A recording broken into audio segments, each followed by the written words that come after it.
zezine nnono zaffe wane nabulagala wonna twandizeega kwebaza misambwa twandizeega kwebaza bajjajjaffe bonna kuba tewali ataliwo oluva wano ngenda wali si wewalubowa nve wano ngende wali ewaddungu wawali ku kyoto buli musambwa twandizenga ano netwebaza zino zennono zaffe muwoza kabaka woligwa wendigwa naye tomanyi na nnonozo tomanyi bwakabaka lwaki weebuli kyova obwakabaka tebakyabuyisaamu tebakyabuwa kitiibwa kyova olaba mu lubiri awali abambowa wajjuddeyo besefusi tewakyali nnono byebituleeta ano okwegayirira abajjajja tusituse buli kimu tukikoze tukoye Museveni n'ebikolwa byo bweza jjajja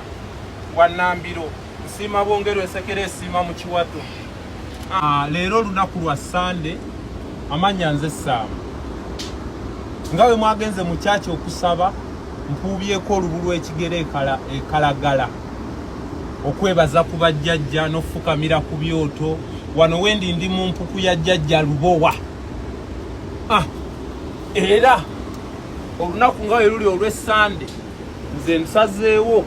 zijje kati wano wenzikirira ngenda waddungu wano omuyizi wa buli kimu omuyizi wakati wano mbadde nnoleetawo oludda lw'ente tubeere wano lunyooke naye kati jasiti kino kikoze kubalaga sanze wano ekita ky'omwenge era nfukamira wano eno nga omwenge ekita ky'omwenge nange kanyweko ku lw'abajjajjange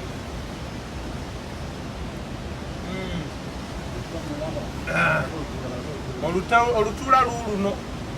okiraga nti ndi wanyi wajjajja ddungu nyweddeko ku kita ky'omwenge ng'akatta mukako tegeeza okunta kakati mwabadde banoonya abeesefusi maze oba waabira ewa jjajja ddungu nga tebannanjigga jjajja ddungu njagala osinziire wano obayigge n'amaanyi go gonna droni egw'ekkabenje bakirabe mpaka wenzirawo terya nesimba mu kkubo saagala ddungu bankwate nga bwe bakutte Bobi Wine abo abasajja tebalina mpisa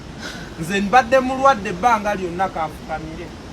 jjajja ddungu mbadde mulwadde nze saagala kunkwata nga bwe bakutte pulezidenti ku kisaawe bwe bakutte Bobi Wine jjajja ddungu bwe bakola enteekateeka zaabwe ng'obayingiramu n'amafumu go obafumitafumita embweze za Museveni bweza jjajja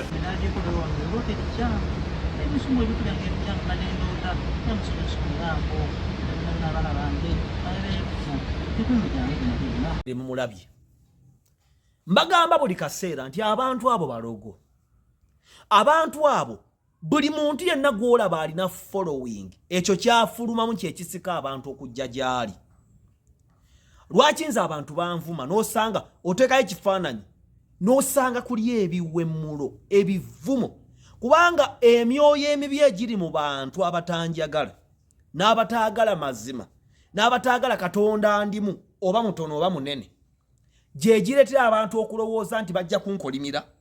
bajja kunfrustratinga bajja kwonoona obulamu bwange ekikutwala ewa Sami penge n'abalala boolaba gwe mwoyo ogufuluma mu bo ne guyita mu ssimu yo ne gukutuukako n'owulira ng'oyagala nnyo okulaba abayogera ebyokuwemula nga bw'ojjeewanga ondaba te n'onvuma kyokka ate mu ngeri emu oba endala neebaza Katonda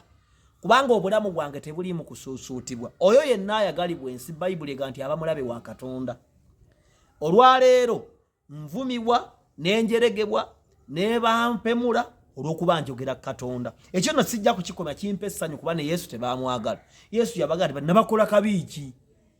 omusajja Piraato yabuuza omusajja akoze eki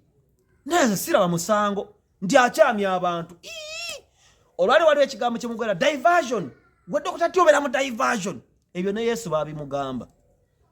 yagamba mbadde njigiriza ku Bwakabaka sina gwe nfumye sina gwe nzibyeko yadde ekikumi mu njaga zaaki nti batuteera omubbi waakiri mu nsi abantu baagala bateera awemula baagala n'awemula baagala avuma baagala agirega baagala akunama ayogera Katonda bamwagala kuba tali kusaidi yaabwe ekyo kiri fine ati empeera yaffe eri emu bwe tulifa mu ggulu ojja kulaba emiggo kubanze eri musajja mulokole nsabira musumba Sala esirigenda mu geyeena kino nkibagamba abaana bange tebali onooneka tebali siriwala n'ebikolimo byammwe byonna bemusindika ayi Katonda atuula mu ggulu abibaddize bw'oba onjagaliza okufa kukutuukeko bw'oba onjagaliza sirimu akukwate byonna byemusindika shirudi y'omusaayi gwa Kristo endi wano mu maaso ne bwe mbeera magombe nga mutudde abantu miliyoni nga mwagala okunkuba temujja kunkuba temujja kunsobola temujja kunjavuwaza temujja kunsiraanya ne bwe munsindisa kale ndigwa naye nja kuyimuka nga sinuubuse nga sikutuse na mukono kuba sirimenyeka ggumba siri mwonoonefu nanaazibwa n'omusaayi gwa Kristo era ntambula mu lugendo kyovula mbayimiriramu omulabe omwana Sami wuyo ali Mussabo yazze mu Uganda ye yawasa omukazi omukulu abo abaana mbamanyi from day wano baalayira nti bo baakira okugaggawala mu mbeera yonna bajja comedy system engage okuyita omwezi gumu balina emmotoka bombi baagala bakazi bakulu baba balupidde nuupu tubalabye bweru kati obulamu bwa ali anywa atambula sente azijjawa naye ng'ogoberera oyo nze n'onvuma situfaayo kuba ne munsi tetwenkana wendaga ne wendi tetukola tutya tetwenkana kakati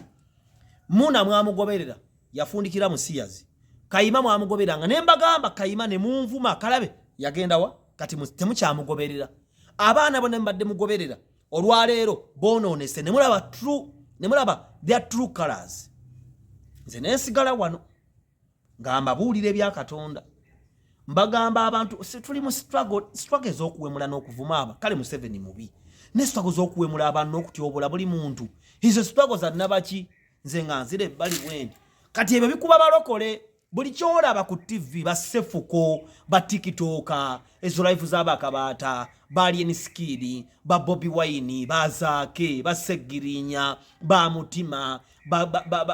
balitakagwa bona bwakapalaga bona boolaba abo ku social media bakola live bawemula bavuma abantu bajeregono batambuza mulego obulimba basami they are devil worshippers. Time will tell, because with the time you are going to experience and you are going to see what they are. Ze Dr. T Amale CEO gendo ofune ekyokulya wali mundeeba gendo ofunewo ekyokulya erogo yabwe eri awo n'akasimu kali yagala kuteeka birthday oyina emmere local foods yagala genda wali kyogero products bana ebyo ebizigo ebisinze guno omwaka tubironde mu high school awards oba yagala kusuubula oba yagala kubimanya kuba ku 0702 68 54 genda ku inbox bakubuli engeri gyolondamu ate oba yagala kusuubula bagula ofune spamania twakomyewo banange spamania wano side z'ekira opposite mulawa mall spamania yazze ina jacuzzi ina Moroccan bath ina enteekateeka ennungi spamania bannaffe genda wali balina branch wali gundi side nze Jesus Road yawo ne Freedom City katwaguddewo n'endala status Benz bawatiana bucks. Nze Musumba Mawejje Peter obuweereza bwa Open Heaven Ministries obusangibwa mu Kinaawa Bandwe na Kawuka Road. Mikwano gyange abaagalwa nzize n'omulanga oba nzize n'okusaba kwange nga nsaba muyimireko nange ekkanisa yaffe bagitwala banka egitutwalako oluvannyuma lw'okuba nti Land Road yafuna ebizibu mu COVID nga yeetaaga ssente nagenda mu banka ne neewola ssente nenzija ne tugula ettaka ly'ekkanisa naye nnwanye n'obuweereza tulwanye ne tutuuse we tulemererwa banka egenda tutwala ekifo kyaffe nsaba muyimireko nange mikwano gyange mbere nga nsasula looni y'ettaka ly'ekkanisa banka ereme okutwala ekifo kyaffe. Osobola okuyimirako nange ku namba y'essimu 0703 73 373 0703 73 373. So mikwano gyange siri mufere siri muyaye ndi muweereza wa Mukama era ndi mu bumu bw'abasumba bo mu Kinaawa bwo yagala okuntegeera obulungi. Mikwano gyange looni nagijja mu Pride Microfinance yali ya miliyoni awamu 16 zezibadde zezalina okuddayo naye nnwanye nga bwensobola nakasasulako miliyoni eziwera 10. Actually ne penalties nachi sente nyingi zensasudde naye balance essaawa zino asigadde ziri mu miliyoni 6 mu emitwalo 7. Nolwekyo nsaba mukwano oba wali oyiseeko mulamu bwa looni oba wayiseeko mulamu bw'obuweereza oba tobuyitangamu naye yeyo embeera eriwo nsaba kuyimirako nange ntaase omulimu gwa Mukama ntaase ebyange bisigalewo mpeereze Mukama mu linnya lya Mukama ffe Yesu ne Mukama anaakumpeera omukisa.